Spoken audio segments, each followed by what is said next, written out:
नमस्कार, grand news में आपका स्वागत है। मैं हूं इरशाद अली। आइए खबरों की ओर बढ़ें, मगर उससे पहले सुर्खियों पर एक नज़र।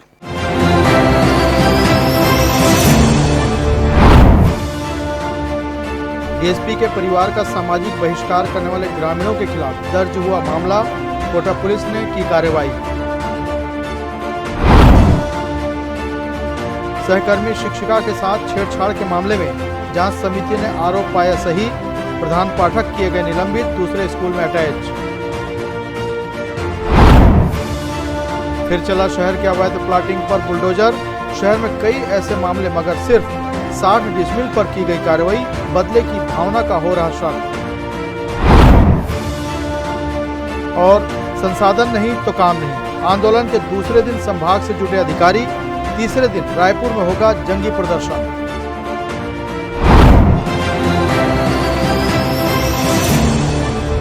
ये थी सुर्खियां, अब खबरें विस्तार से। छत्तीसगढ़ में बिलासपुर जिले के कोटा थाना क्षेत्र से एक गंभीर मामला सामने आया है, जहां अंतरजातीय विवाह करने पर डीएसपी मेखलेंद्र प्रताप सिंह के परिवार का सामाजिक बहिष्कार कर दिया गया है। परिजनों को गांव में प्रताड़ित किए जाने की भी शिकायत है, जिसके आधार पर पुलिस ने आरोपियों के खिलाफ मामला दर्ज कर लिया है। सरगुजा संभाग में पदस्थ डीएसपी मेखलेंद्र प्रताप सिंह तंवर समाज से ताल्लुक रखते हैं। कुछ समय पहले उन्होंने कंवर समाज की एक युवती से शादी की थी। इस शादी को लेकर गांव में काफी नाराजगी थी, जिसका असर अब उनके परिवार पर दिखाई दे रहा है। थाने में एक रिपोर्ट प्राप्त हुई कि एक आवेदक है खुमेंद्र सिंह, जिसने विवाह किया है एक सामाजिक रीति रिवाज से अपने समाज के एक युवती से, जिसको लेकर के समाज में एक नाराजगी थी और समाज के कुछ अध्यक्ष इत्यादि ने उसको समाज से बहिष्कृत करने का नोटिस जारी कर दिया था तथा शादी में जो शामिल उनके परिजन हैं उनको भी समाज से निकालने का आदेश जारी किया था। शिकायत जांच पर सही पाए जाने पर इसमें नागरिक सुरक्षा अधिनियम के तहत और बीएनएस की धाराओं के तहत हमने अपराध पंजीबद्ध किया है और इस पर वैधानिक कार्रवाई की जा रही है। ग्रामीणों ने डीएसपी के गांव में रह रहे परिजनों को सामाजिक गतिविधियों से अलग कर दिया और मानसिक रूप से प्रताड़ित करने लगे। परिजनों ने जब ये मामला पुलिस के पास पहुंचाया तो जांच के बाद पुलिस ने वीरेंद्र कुमार सिंह, श्रवण सिंह, धर्मेंद्र पाल समेत अन्य लोगों के खिलाफ केस दर्ज कर लिया है। मामला अब पुलिस जांच के अधीन है। ग्रैंड न्यूज़ के लिए कैमरामैन राहुल ठाकुर के साथ पिंटू दुबे की रिपोर्ट। बिलासपुर रेलवे स्टेशन के वीआईपी गेट नंबर 2 पर उस वक्त अफरा तफरी मच गई जब नो पार्किंग में खड़े 4 पहिया वाहन को लॉक कर दिया गया। कार मालिक और स्पेशल सेल के कर्मचारियों के बीच इस दौरान तीखी बहस हुई। युवक का आरोप था कि उसकी गाड़ी के बगल में खड़ी गाड़ी अधिकारी की बताकर छोड़ी गई, जबकि दोनों ही गाड़ियां नो पार्किंग क्षेत्र में थीं। वीआईपी गेट के बाहर रेलवे अधिकारी की गाड़ी खड़ी थी, जिसे देखकर एक आम नागरिक ने भी अपनी कार उसके बगल में पार्क कर दी और स्टेशन के अंदर चला गया। बाहर आने पर उसने देखा कि उसकी गाड़ी को लॉक कर दिया गया है, जबकि अधिकारी की गाड़ी जस की तस खड़ी है। इस पक्षपातपूर्ण कार्रवाई से युवक भड़क गया और उसने सवाल उठाया कि जब दोनों गाड़ियां एक ही स्थान पर खड़ी थीं तो कार्रवाई एक पर ही क्यों। बात बढ़ते बढ़ते वहां मौजूद स्पेशल सेल कार्यालय और स्टैंड कर्मचारियों तक पहुंच गई। युवक के हंगामा के बाद खानापूर्ति करते हुए स्पेशल सेल ने अधिकारी की गाड़ी को भी लॉक कर दिया। हालांकि असली जुर्माना सिर्फ युवक को भरना पड़ा। युवक लगातार ये कहता रहा कि अधिकारी की गाड़ी पर कहीं भी भारत सरकार अंकित नहीं है, फिर उसे शासकीय कैसे माना गया। इस पूरे घटनाक्रम से स्टेशन परिसर में काफ़ी देर तक हड़कंप की स्थिति बनी रही। स्थानीय यात्रियों ने भी इस पक्षपातपूर्ण रवैये पर सवाल खड़े किए। आखिरकार अधिकारी की गाड़ी पर भी खानापूर्ति की गई। युवक की गाड़ी पर कार्रवाई पूरी कर माहौल शांत किया गया। यह घटना रेलवे स्टेशन की पार्किंग व्यवस्था और नियमों के दोहरे मापदंड पर बड़ा सवाल खड़ा करती है। ग्रैंड न्यूज़ के लिए कैमरामैन राकेश मिश्रा के साथ भारतेंदु कौशिक की रिपोर्ट। बिलासपुर जिले के तखतपुर विकासखंड अंतर्गत आने वाले ग्राम पंचायत पोड़ी भरनी में ग्रामीणों और जनप्रतिनिधियों के बीच तालाब को लेकर विवाद चल रहा है। जूनी तालाब और लेढ़वा तालाब को मछली पालन के लिए पट्टे पर दिए जाने के फैसले का ग्रामीणों ने विरोध किया है। उप सरपंच के नेतृत्व में ग्रामवासियों ने जिलाधीश को ज्ञापन सौंपते हुए आरोप लगाया कि पूर्व सरपंच और सचिव ने गोपनीय तरीके से ग्राम सभा के बिना निर्णय लेकर तालाबों का पट्टा मछुआरा समिति को दे दिया। उन्होंने बताया कि दिनांक 4 नवंबर 2024 को हुई ग्राम सभा में तालाबों को पट्टे पर देने का विरोध हुआ था। इसके बावजूद बिना ग्रामीणों की सहमति के प्रस्ताव पारित कर दिया गया। वहीं वर्तमान पंचायत द्वारा 4 जुलाई 2025 को प्रस्ताव पारित कर स्पष्ट किया गया कि तालाबों को केवल ग्रामीणों के निस्तारी उपयोग के लिए रखा जाएगा।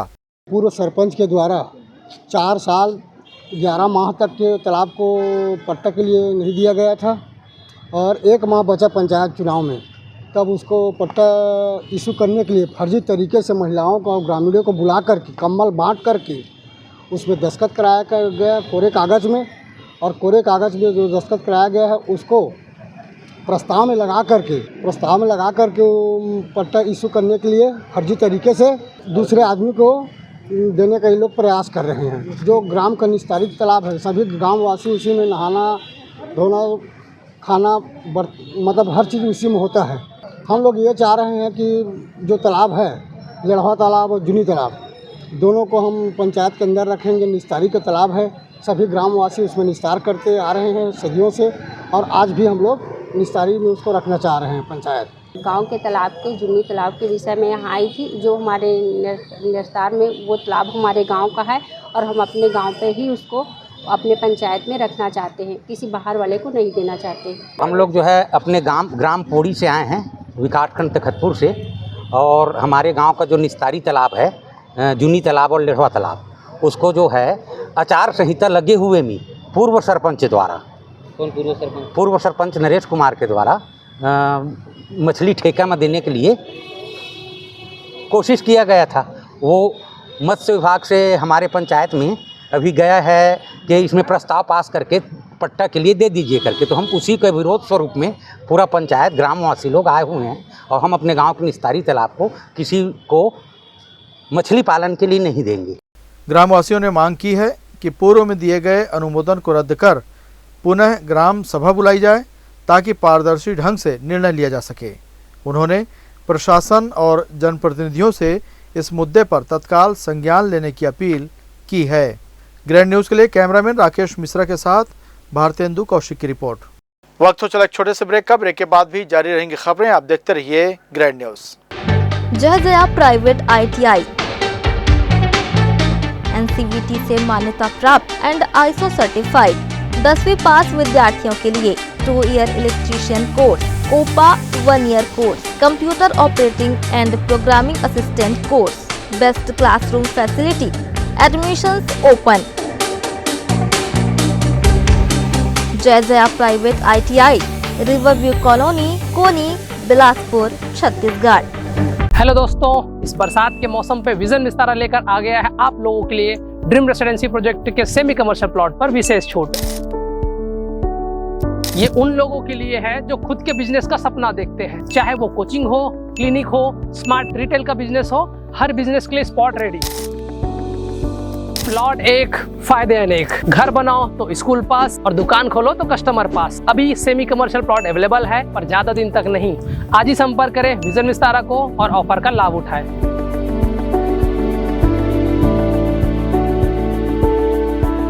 ब्रेक के बाद आपका स्वागत है। बिलासपुर जिले में एक स्कूल की महिला सहकर्मी से छेड़छाड़ करने वाले शिक्षक के खिलाफ कड़ी कार्रवाई की गई है। लोक शिक्षण संचालनालय ने कोटा ब्लॉक के धूमा शासकीय उच्च माध्यमिक विद्यालय में पदस्थ प्रधान पाठक मनोज कुमार अनंत को तत्काल प्रभाव से निलंबित कर दिया है। कोटा विकासखंड के शासकीय कन्या प्राथमिक शाला धूमा में पदस्थ प्रधान पाठक मनोज कुमार अनंत के विरुद्ध महिला सहकर्मी ने छेड़छाड़ और मानसिक प्रताड़ना की शिकायत की थी। 2 जांच समितियों ने आरोपों को सही पाया, जिसके बाद उन्हें तत्काल प्रभाव से निलंबित कर मुख्यालय शासकीय हाई स्कूल तेंदुआ में अटैच किया गया है। निलंबन अवधि में नियमानुसार जीवन निर्वाह भत्ता देय होगा। हाँ, निलंबन की कार्रवाई की गई है और उसको निलंबित किया जा चुका है। छेड़खानी का मामला था, निलंबन करके उसको ये शासकीय प्राथमिक शाला धूमा विकासखंड कोटा की बात थी और उनको निलंबन करके जो है उनको शासकीय उच्चतर हाई स्कूल तेंदुआ में उनको संलग्न किया गया और विकासखंड शिक्षा कार्यालय से उनको जीवन निर्वाह भत्ता मिलेगा।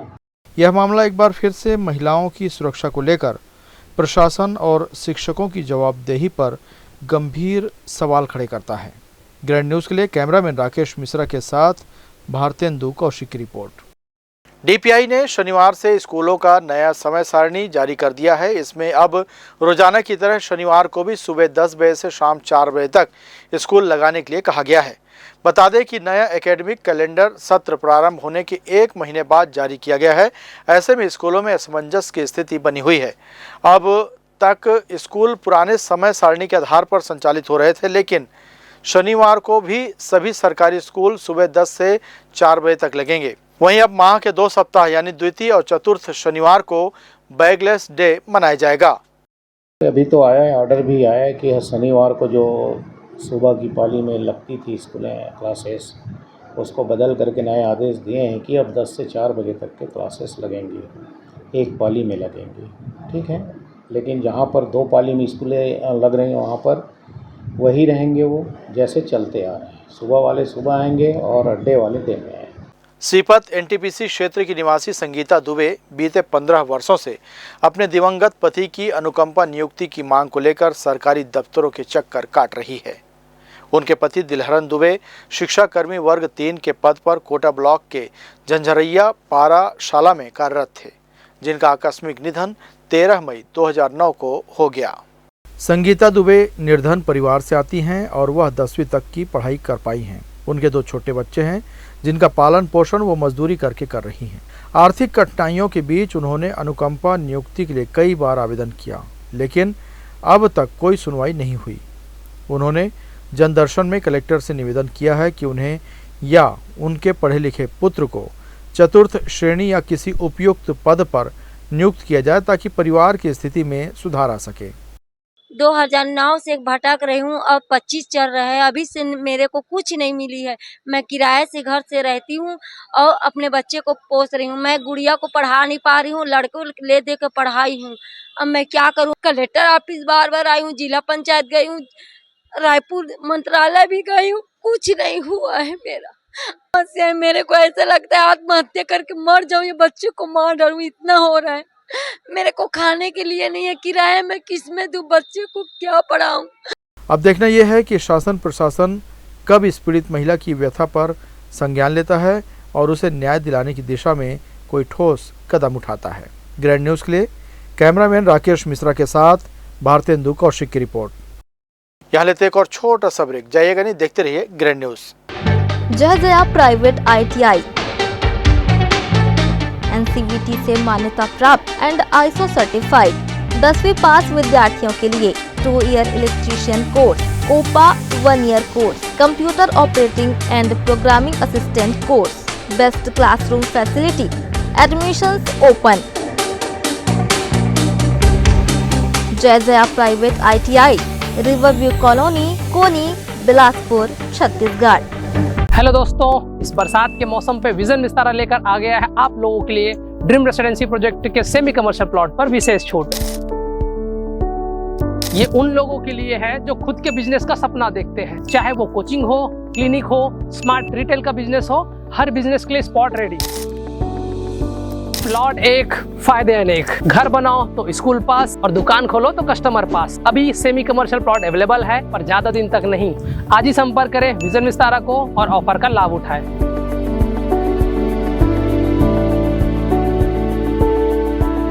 ब्रेक के बाद एक बार फिर आपका स्वागत है। बिलासपुर में अवैध प्लाटिंग करने वालों के खिलाफ नगर निगम ने फिर से कार्रवाई शुरू कर दी है। मंगलवार को अशोकनगर में लगभग 1 एकड़ जमीन को काटकर बिना अनुमति के बन रही सड़क पर निगम ने बुलडोजर चला दिया। शहर में अवैध प्लाटिंग के 100 से अधिक मामले हैं, लेकिन नगर निगम की टीम गिने चुने भूमाफिया पर ही कार्रवाई कर रहा है। की जा रही कार्रवाई से ऐसा लग रहा है कि किसी के इशारे पर चिन्हांकित स्थलों पर कार्रवाई की जा रही है। शहर के सरकंडा क्षेत्र में सबसे ज्यादा अवैध प्लाटिंग का खेल चल रहा है। यहाँ अशोकनगर, बिरकोना, मोपका, बिजौर, खमतराई और कोनी क्षेत्र में बड़े पैमाने पर कृषि उपयोग की भूमि को टुकड़ों में काटकर लोगों को बेचा जा रहा है। नगर निगम ने अवैध प्लाटिंग करने वाले 100 से अधिक लोगों को नोटिस जारी किया था, लेकिन अब भी यह अवैध कारोबार बंद नहीं हुआ है। नगर निगम के भवन शाखा अधिकारी अनुपम तिवारी ने बताया कि आने वाले दिनों में अवैध प्लाटिंग के साथ ही बिना अनुमति के चल रहे निर्माण कार्यों पर भी बुलडोजर चलेगा। नगर निगम कार्यालय को लगातार कई दिनों से शिकायत मिल रही थी कि लोगों के द्वारा बिना लेआउट के अप्रूवल के अवैध रूप से प्लाट काट कर बेचा जा रहा है, जो कि अवैध कॉलोनी की श्रेणी में आता है। आज इस मार्ग पर कार्रवाई की जा रही है जितने अवैध प्लाटिंग हैं। तो सर इसके ये तो शायद 3 साल पहले इसका शिकायत हुआ, तभी 3 साल पहले बाद कार्रवाई करने का। शिकायतों की संख्या लगातार बढ़ रही थी, पहले भी कार्रवाइयाँ हुई हैं, अभी द्रुत गति से हो रही है। जो कार्रवाई हो रहा है कलेक्टर साहब और आयुक्त महोदय के निर्देशानुसार शहर में जो भी अवैध प्लाटिंग हुई है, अवैध प्लाटिंग का अर्थ यह है कि इसका टाउन प्लानिंग से अप्रूवल नहीं है, रेरा से अप्रूवल नहीं है और कच्ची प्लाटिंग की जाती है। ऐसी मुरुम हल्का फुल्का डाल के लोगों को बिना जानकारी दिए, जो जानकार नहीं हों वैसे लोगों को लोग बेच देते हैं। और अवैध प्लाटिंग पे सख्त कार्रवाई का निर्देश शासन से भी है और कल आयुक्त और कलेक्टर साहब का निर्देश दिया गया जितने भी अवैध प्लाटिंग है उस पर कार्रवाई की जाए। अभी कहाँ की ज़मीन और क्या खतरा? ये अभी खमतरई की ज़मीन है, 559/1 का हिस्सा है बहुत सारा। ये लगभग 78 एकड़ ज़मीन है टोटल। तो कुछ नीलामी में मिल गया है, उसमें कुछ लोग मकान बना लिए हैं और कुछ में लोगों ने अवैध प्लाटिंग की है। नगर निगम सीमा क्षेत्र में किए जा रहे किसी भी तरह के व्यावसायिक निर्माण के लिए निगम से अनुमति लेने के साथ ही कॉलोनाइजर लाइसेंस अनिवार्य किया गया है। इसके साथ ही कृषि योग्य या अन्य भूमि को व्यावसायिक रूप से कॉलोनी बनाने के लिए टाउन एंड कंट्री प्लानिंग से अप्रूवल कराना आवश्यक है। लेकिन शहर के भूमाफिया इन नियमों को दरकिनार कर अवैध प्लाटिंग कर कॉलोनी बना रहे हैं। अतिक्रमण अधिकारियों के अनुसार अवैध प्लाटिंग के जितने भी मामले हैं सभी की लिस्टिंग कर उन्हें नोटिस दिया गया था। जिन जिन लोगों ने अब तक अवैध प्लाटिंग बंद नहीं की है उनके खिलाफ भी कार्रवाई की जाएगी। हालांकि नगर निगम की इस कार्रवाई पर भी सवाल उठ रहे हैं, कहीं ऐसा तो नहीं कि किसी के बदले की भावना की पूर्ति के लिए निगम को मोहरा बनाया जा रहा है। ग्रैंड न्यूज़ के लिए कैमरामैन राकेश मिश्रा के साथ भारतेंदु कौशिक की रिपोर्ट। बिलासपुर के सिविल लाइन थाना क्षेत्र में रविवार को नगर निगम की एक बिना नंबर वाली गाड़ी ने सड़क पर जमकर तांडव मचाया। जराभाटा मंदिर चौक की ओर से आ रही इस गाड़ी के चालक ने भक्त कंवर राम गेट के पास पहले एक स्कूटी को टक्कर मारी, जिसमें मेडिकल दुकान के संचालक को चोट आई। फिर 3-4 अन्य वाहनों को भी अपनी चपेट में ले लिया। गाड़ी की रफ्तार और टक्कर इतनी जबरदस्त थी कि सड़क पर अफरा तफरी मच गई। आसपास मौजूद लोगों ने तत्काल मौके पर मोर्चा संभाला और अनियंत्रित वाहन व शराब के नशे में धुत चालक को पकड़कर पुलिस के हवाले कर दिया। बताया जा रहा है कि नगर निगम की इस गाड़ी पर नंबर नहीं था और चालक पूरी तरह से नशे में धुत था। इस घटना में दूसरे लोग भी घायल हुए, जिन्हें प्राथमिक उपचार के लिए अस्पताल ले जाया गया। पुलिस ने वाहन को जब्त कर लिया है और मामले की जांच शुरू कर दी है। हरेली त्यौहार से पर्वों की शुरुआत हो जाती है। अगस्त का महीना लगते ही त्योहारों की श्रृंखला शुरू हो जाएगी। 26 अगस्त से गणेश जी विराजमान हो जाएंगे। गणेश चतुर्थी को ध्यान में रखकर मूर्ति बनाने वाले कारीगर जो कोलकाता से यहां अप्रैल महीने में पहुंचे हैं, वे मूर्तियों को आकार देने में जुटे हुए हैं। कारीगर गोपाल पाल ने बताया कि वे यहां 35 साल से आकर गणेश, दुर्गा, लक्ष्मी, विश्वकर्मा भगवान की मूर्ति बना रहे हैं। साल में 6 महीने यहीं रहकर वे सभी मूर्तियों को बनाने का कार्य करते हैं। उन्होंने बताया कि दूर दूर से लोग मूर्ति लेने उनके पास आते हैं। तखतपुर में कम रेट में अच्छी मूर्ति मिलने के कारण मुंगेली, बिलासपुर के लोग भी यहाँ से मूर्ति ले जाना पसंद करते हैं। गणेश जी भी बनता है मिट्टी का, दुर्गा जी का बनता है मिट्टी का है, हर किस्म का बनता है। फोटो का काम दोगे तो फोटो का काम भी मिल जाएगा, सबका मिलेगा। क्या रिस्पांस मिलता है आपको यहाँ के लोगों से? सब कुछ मिलता है। गणेश जी, दुर्गा माता, विश्वकर्मा, काली मैया, हर प्रकार का मिट्टी का मूर्ति बनाया जाता है। कहाँ से लोग आते हैं मूर्ति लेने आपके यहाँ? बिलासपुर से आता है, मुंगेली से आता है। और यहाँ लेंगे एक और छोटा सा ब्रेक, जाइएगा नहीं। मिलते हैं छोटे से ब्रेक के बाद ग्रैंड न्यूज में। जय जया प्राइवेट ITI NCVT से मान्यता प्राप्त एंड ISO सर्टिफाइड 10वीं पास विद्यार्थियों के लिए 2 year electrician course, COPA 1 year course, computer operating and programming assistant course, best classroom facility, admissions open. Jai Jaya private ITI, riverview colony, Koni, Bilaspur, Chhattisgarh. Hello दोस्तों, इस बरसात के मौसम पे विजन विस्तारा लेकर आ गया है आप लोगों के लिए ड्रीम रेसिडेंसी प्रोजेक्ट के सेमी कमर्शियल प्लॉट पर विशेष छूट। ये उन लोगों के लिए है जो खुद के बिजनेस का सपना देखते हैं, चाहे वो कोचिंग हो, क्लिनिक हो, स्मार्ट रिटेल का बिजनेस हो, हर बिजनेस के लिए स्पॉट रेडी। प्लॉट एक, फायदे अनेक। घर बनाओ तो स्कूल पास और दुकान खोलो तो कस्टमर पास। अभी सेमी कमर्शियल प्लॉट अवेलेबल है, पर ज्यादा दिन तक नहीं। आज ही संपर्क करें विजन विस्तारा को और ऑफर का लाभ उठाएं।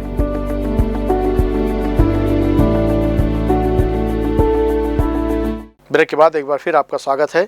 छत्तीसगढ़ कनिष्ठ प्रशासनिक सेवा संघ अपने 17 सूत्री मांगों को लेकर 28 जुलाई से प्रदेश भर में धरना प्रदर्शन कर रहा है। तहसीलदार और नायब तहसीलदार संघ ने संसाधन नहीं तो काम नहीं का नारा देते हुए शासन के खिलाफ मोर्चा खोल दिया है। अधिकारियों का कहना है कि लगातार अनदेखी और मांगों पर अमल न होने के कारण उन्हें मजबूर होकर प्रदर्शन करना पड़ रहा है।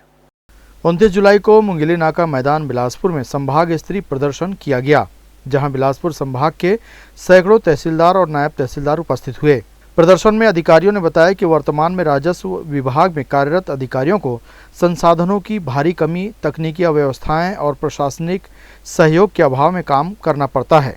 प्रदर्शनकारी अधिकारियों ने बताया कि सुरक्षा, सम्मान और कार्यस्थल पर मूलभूत सुविधाएं तक उपलब्ध नहीं हैं, जिससे न सिर्फ उनका मनोबल गिर रहा है बल्कि कार्य निष्पादन पर भी सीधा असर पड़ रहा है। अधिकारियों का कहना है कि जब तक स्मार्ट तहसील की अवधारणा को जमीनी स्तर पर लागू नहीं किया जाता, तब तक समस्याओं का समाधान संभव नहीं है। हमारे अभी जो वर्तमान में सरकार है प्रयास तो कर रही है, जैसे कि आपने सुशासन में भी देखा, लेकिन सुशासन कैसे आएगी?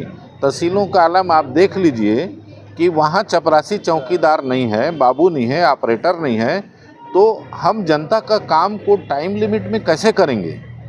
लोक सेवा गारंटी के अधीन हमारे दबाव डाला जा रहा है कि 15 दिन में आपका जातीय निवास सब एनी हाउ बन जाए, 15 दिन में, महीना दिन में, 45 दिन में नामांतरण बंटवारा हो जाए, सीमांकन हो जाए। आप ही बताइए कि हमारे पास संसाधन ही नहीं है तो कैसे सुशासन लाने के लिए हम जनता का काम करेंगे? हमारा जो ये मांग है जनता के हित में है। छत्तीसगढ़ कनिष्ठ प्रशासनिक सेवा संघ का आज संभाग स्तरीय धरना आंदोलन में हम लोग छत्तीसगढ़ कर्मचारी अधिकारी फेडरेशन की तरफ से और छत्तीसगढ़ प्रदेश लिपिक वर्गीय कर्मचारी संघ की तरफ से भी हम लोग समर्थन देने के लिए यहाँ उपस्थित हुए हैं। नो डाउट कनिष्ठ प्रशासनिक सेवा संघ की ये मांगे सब जायज़ है। बिना संसाधन के काम कैसे होगा और आने वाले टाइम में प्रशासनिक जो कसावट है वो कैसे आएगी, इसके लिए इनका ये कदम अच्छा है। हमारे पूरे संगठन का, फेडरेशन का इसमें पूर्ण समर्थन है।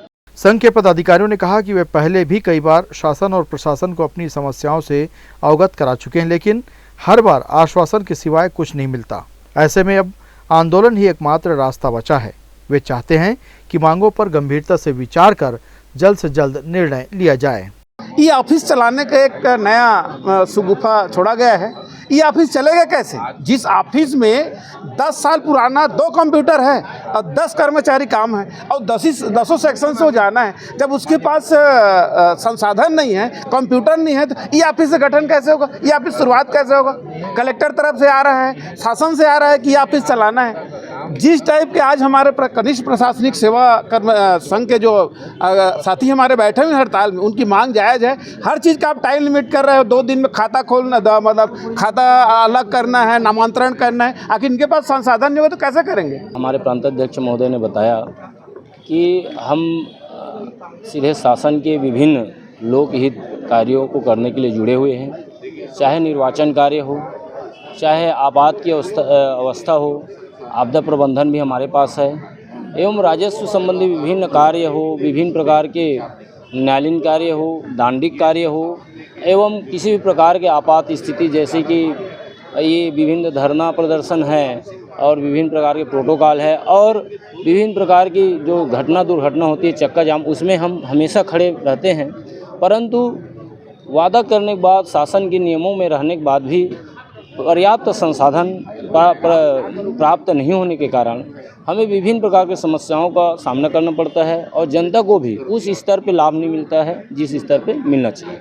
30 जुलाई को रायपुर के तूता में राज्य स्तरीय धरना प्रदर्शन का आयोजन किया गया है। इस प्रदर्शन में पूरे राज्य के तहसीलदार और नायब तहसीलदार बड़ी संख्या में शामिल होकर अपनी आवाज़ बुलंद करेंगे। ग्रैंड न्यूज़ के लिए कैमरामैन राकेश मिश्रा के साथ भारतेंदु कौशिक की रिपोर्ट। सुशासन तिहार में नागरिकों से मिले हजारों की संख्या के आवेदनों और शिकायतों के निराकरण का दावा जिला प्रशासन कर रहा है। वहीं दूसरी तरफ कलेक्ट्रेट में जनदर्शन के दौरान बड़ी संख्या में आए लोगों को देखकर जिला प्रशासन के दावों की पोल खुलती नजर आ रही है।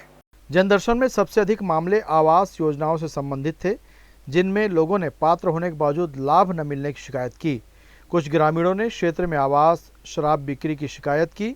इसके अलावा जमीन से जुड़ी समस्याएं भी प्रमुखता से सामने आई, जिस पर त्वरित कार्रवाई करने का आश्वासन दिया गया। कई नागरिकों ने आर्थिक तंगी और बेरोजगारी के चलते आर्थिक सहायता की मांग भी की। पंकज सिंह तहसीलदार स्टे लगा दिए है, गजानंद शिकायत करे है। रहे के लिए घर नहीं है, भूमिहीन मजदूर हो। हाँ, कौन गाँव के? ग्राम खपरी।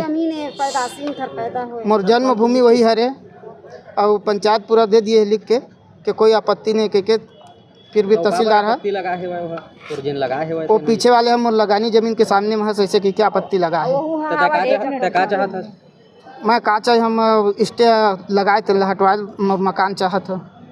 खपरी ले आए हैं, मोर आवास आए है, ओला रोक लगावत है, ओला रास्ता वास्ता सब चीज़ दिए चुके हैं। मोर घर कुरिया नहीं है, एकदम मोर छोटे छोटे बच्चे में लला कि कहाँ जाओ साहब। हाँ, ओला घर बनना हाँ घर बनना चाहते हैं और घर पैदाशी जमीन है, कहाँ छोड़ के जाऊँ। मोर खेती बाड़ी कुछ भी नहीं है। जमीन के सरकारी जमीन है, लेकिन हमारे सास ससुर घेरे है वही जगह में हमन। हाँ, वहाँ 60-65 साल से हो गए, इनकर पैदाशी जमीन है। हाँ। कलेक्टर संजय अग्रवाल ने राशि मांग के मामलों में पात्रता के अनुसार सहायता देने के निर्देश दिए। उन्होंने अधिकारियों से कहा कि संवेदनशीलता के साथ इन मामलों का शीघ्र समाधान किया जाए ताकि जरूरतमंदों को राहत मिल सके। जनदर्शन के साथ साथ सोमवार को टीएल बैठक भी आयोजित की गई। बैठक में कलेक्टर ने सभी विभागीय अधिकारियों को स्पष्ट निर्देश दिए कि जनदर्शन में प्राप्त शिकायतों और अन्य लंबित मामलों का समय सीमा में निराकरण सुनिश्चित करें। ग्रैंड न्यूज़ के लिए कैमरामैन राकेश मिश्रा के साथ भारतेंदु कौशिक की रिपोर्ट। रेलवे स्टेशनों और ट्रेनों में अपराध पर नकेल कसने के लिए जीआरपी ने एक बड़ा कदम उठाया है। डीएसपी टी खाखा ने साफ किया है कि अब संदिग्धों पर पैनी नज़र और त्वरित कार्रवाई ही प्राथमिकता होगी। रेलवे स्टेशनों, ट्रेनों और रेल मार्गों पर अपराध की रोकथाम के लिए जीआरपी ने अपनी कार्रवाई तेज कर दी है। इसके लिए एक मजबूत और सतर्क टीम गठित की गई है जो हर संदिग्ध गतिविधि पर नज़र रख रही है। जहां जहां अपराध की संभावना दिख रही है वहां तुरंत टीम सक्रिय हो रही है। डीएसपी टी खाखा ने बताया कि कई मामलों में ठोस कार्रवाई करते हुए अपराधियों को गिरफ्तार किया गया है। वरिष्ठ अधिकारियों ने सभी थानों को सख्त निर्देश दिए हैं कि किसी भी आपराधिक गतिविधि पर तुरंत कार्रवाई की जाए। डिवीजन के सभी थाना प्रभारियों को आदेश दिया गया है कि वे अपने क्षेत्र में सघन गश्त करें ताकि अपराधियों के इरादों को समय रहते नाकाम किया जा सके और यात्रियों को सुरक्षित माहौल मिल सके। इसके लिए हम लोगों ने एक अच्छा टीम गठित करके रखा है और जो जहाँ जहाँ संभावना हो रही है हमारी पूरी टीम जा रही है और अभी हमने काफ़ी रिकवर किया है। और इस दिशा पे हमारे जो एसआरपी महोदय हैं उन्होंने अच्छी कड़े निर्देश दे के रखा है और हमारे डिवीज़न के जितने भी थाना हैं सभी थाना प्रभारी इस दिशा में पूरी तरह प्रयास कर रहे हैं और हमें मुझे आशा है कि हम जल्द ही जल्द बहुत अच्छा रिजल्ट लेके आम पब्लिक का जो आम पब्लिकों के बीच में और जो प्रार्थियों के बीच में हम अच्छा से उभर के आएंगे। रेलवे सुरक्षा बल और जीआरपी संयुक्त कार्य योजना के तहत मिलकर काम करेंगे। इससे रेलवे मार्गों पर निगरानी और भी सख्त होगी, साथ ही अपराधियों पर शिकंजा कसा जा सकेगा। जीआरपी डीएसपी का कहना है कि यह पहल आने वाले समय में रेल यात्रियों को ज़्यादा सुरक्षित यात्रा का अनुभव देगी और यह संदेश भी देगी कि रेलवे क्षेत्र में अपराध की कोई जगह नहीं है। ग्रैंड न्यूज़ के लिए कैमरामैन राकेश मिश्रा के साथ भारतेंदु कौशिक की रिपोर्ट। खबरों का सिलसिला लगातार जारी रहेगा। लेते हैं एक छोटा सा ब्रेक। जय जया प्राइवेट ITI NCVT से मान्यता प्राप्त एंड ISO सर्टिफाइड 10वीं पास विद्यार्थियों के लिए 2 year electrician course, COPA 1 year course, computer operating and programming assistant course, best classroom facility, admissions open. Jai Jaya private ITI, riverview colony, Koni, Bilaspur, Chhattisgarh. Hello दोस्तों, इस बरसात के मौसम पे विजन विस्तारा लेकर आ गया है आप लोगों के लिए ड्रीम रेसिडेंसी प्रोजेक्ट के सेमी कमर्शियल प्लॉट पर विशेष छूट। ये उन लोगों के लिए है जो खुद के बिजनेस का सपना देखते हैं, चाहे वो कोचिंग हो, क्लिनिक हो, स्मार्ट रिटेल का बिजनेस हो, हर बिजनेस के लिए स्पॉट रेडी। प्लॉट एक, फायदे अनेक। घर बनाओ तो स्कूल पास और दुकान खोलो तो कस्टमर पास। अभी सेमी कमर्शियल प्लॉट अवेलेबल है, पर ज्यादा दिन तक नहीं। आज ही संपर्क करें विजन विस्तारा को और ऑफर का लाभ उठाएं।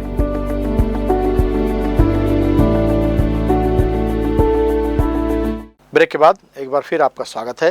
बिलासपुर जिले में बीती रात तेज रफ्तार वाहनों ने दरिंदगी की हदें पार करते हुए एक नहीं पूरे 31 मवेशियों को रौंद डाला। ये हादसे चकरभाटा थाना क्षेत्र के कड़ार, दर्रीघाट और चकरभाटा रोड पर अलग अलग जगहों पर हुए, जहां सड़कों पर मवेशियों की लाशें बिखरी पड़ी थी।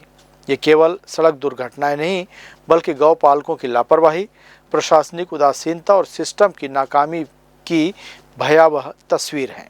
कड़ार गांव के मुख्य मार्ग पर रात में तेज रफ्तार अज्ञात हाईवा ने सड़क किनारे बैठे मवेशियों को रौंद डाला, जिससे 19 मवेशियों की मौके पर ही दर्दनाक मौत हो गई। वहीं दर्रीघाट मार्ग पर 6 और चकरभाटा क्षेत्र में 6 मवेशी तेज रफ्तार वाहनों की चपेट में आकर मारे गए। सुबह जब ग्रामीणों की नींद खुली तो सड़कों पर खून से सने शव, टूटी हड्डियां और कराहते जानवरों का मंजर देखकर हर कोई दहल गया। घंटों तक न तो पशु चिकित्सा विभाग पहुंचा और न ही प्रशासन का कोई अधिकारी। एक मवेशी की हालत गंभीर बनी हुई है, जिसका इलाज स्थानीय लोगों ने मिलकर शुरू किया। एसएसपी अर्चना झा ने बताया कि पुलिस मौके पर पहुंची है, मृत गौवंशों का अंतिम संस्कार किया गया और आसपास के सीसीटीवी फुटेज खंगाले जा रहे हैं। जल्द ही वाहन की पहचान कर कड़ी कार्रवाई की जाएगी। पेंटडी बाईपास के पास सुबह पुलिस को सूचना मिली कि कुछ मवेशियों को कोई अज्ञात वाहन के द्वारा एक्सीडेंट कर उनकी मृत्यु कारित कर दी गई है। पुलिस की टीम तत्काल वहां पर पहुंची है और सारे मवेशियों को हटाया गया, वहां अंतिम संस्कार किया गया है, अपराध कायम किया गया है और इसमें अज्ञात वाहन चालक की पता तलाश की जा रही है। गांव वालों में भारी आक्रोश है। उनका कहना है कि पहले भी बेलगहना, कोटा रोड और दर्रीघाट क्षेत्र में ऐसे हादसे हो चुके हैं, लेकिन न तो सड़कों पर रिफ्लेक्टर लगाए जाते हैं और न ही कोई सतर्कता बरती जाती है। भारी वाहनों की रफ्तार बेलगाम है और रात्रि गश्त महज कागजों तक ही सीमित रह गई है। लेकिन ये हादसा सिर्फ एक गांव का मामला नहीं, बल्कि पूरे जिले के लिए एक चेतावनी है। अब समय है कि गौपालक, प्रशासन और पशुपालन विभाग मिलकर ठोस नीति बनाएं, ताकि फिर कोई बेजुबान यूं सड़क पर तड़प कर ना मरे। ग्रैंड न्यूज के लिए पिंटू दुबे की रिपोर्ट। बिलासपुर के सिटी कोतवाली थाना क्षेत्र अंतर्गत ज्वाली नाला के पास उस वक्त सनसनी फैल गई जब वहां एक अज्ञात लाश मिलने की सूचना मिली। शव आधा जमीन में दबा हुआ था और ऊपर भारी पत्थर रखा हुआ था, जिससे आशंका जताई जा रही है कि शव को छिपाने या सबूत मिटाने की कोशिश की गई। लाश काफ़ी सड़ी गली हालत में थी, जिससे उसकी पहचान फिलहाल नहीं हो सकी है। मौके पर पहुंची पुलिस ने शव को बाहर निकालकर जांच शुरू कर दी है और आसपास के क्षेत्रों से गुमशुदगी की रिपोर्टों को खंगाला जा रहा है। और बुलेटिन की इस खबर में बिलासपुर जिले के कोटा थाना क्षेत्र स्थित गनियारी गांव से एक दिल दहला देने वाली वारदात सामने आई है, जहां शराब के नशे में छोटे भाई ने मामूली विवाद के चलते अपने बड़े भाई की हत्या कर दी। घटना की जानकारी मिलते ही पुलिस मौके पर पहुंची और त्वरित कार्रवाई करते हुए आरोपी को गिरफ्तार कर लिया। घटना 28 जुलाई की है, जब गनियारी गांव निवासी झंगलीराम सूर्यवंशी ने शराब के नशे में अपने बड़े भाई मंगलीराम सूर्यवंशी के साथ कहासुनी के दौरान आपा खो दिया। मामूली विवाद इतना बढ़ गया कि आरोपी ने ईंट से भाई की छाती पर हमला कर दिया, जिससे उसकी मौके पर ही मौत हो गई। गनियारी में पुलिस को शाम को एक रिपोर्ट प्राप्त हुई कि वहां पर दो भाइयों के बीच एक मामूली विवाद पर मारपीट हुई, जिस पर घर में पड़े ईंट से छोटे भाई ने बड़े भाई को मार दिया। लगभग 60-65 वर्ष जो है दोनों के उम्र है और मारपीट पे जब वो घायल हो गया तो उसको हॉस्पिटलाइज किया गया, जहां उसको मृत घोषित किया गया। पुलिस को इसकी सूचना मिली, पुलिस वहां पर पहुंची, तत्काल उसका पोस्टमार्टम वगैरह कराया गया और घटनास्थल निरीक्षण से हत्या का मामला सामने आने पर इसमें हत्या का अपराध पंजीबद्ध किया गया है और आरोपी को अरेस्ट किया गया है। आज जुडिशियल रिमांड में भेजा जा रहा है। घटना की सूचना मिलते ही पुलिस टीम ने तत्काल कार्रवाई करते हुए आरोपी को हिरासत में ले लिया। पूछताछ में आरोपी ने अपना गुनाह कबूल करते हुए बताया कि शराब के नशे में ये घटना हो गई। पुलिस ने आरोपी को विधिवत गिरफ्तार कर न्यायिक रिमांड पर भेज दिया है। मामले में धारा 103(1) BNS के तहत अपराध दर्ज कर आगे की जांच की कार्रवाई की जा रही है। ग्रैंड न्यूज़ के लिए कैमरामैन राहुल ठाकुर के साथ पिंटू दुबे की रिपोर्ट। ग्रैंड न्यूज़ में फिलहाल इतना ही। अगले बुलेटिन में आपसे फिर होगी मुलाकात। तब तक के लिए पूरी टीम के साथ इरशाद को दीजिए इजाज़त। नमस्कार।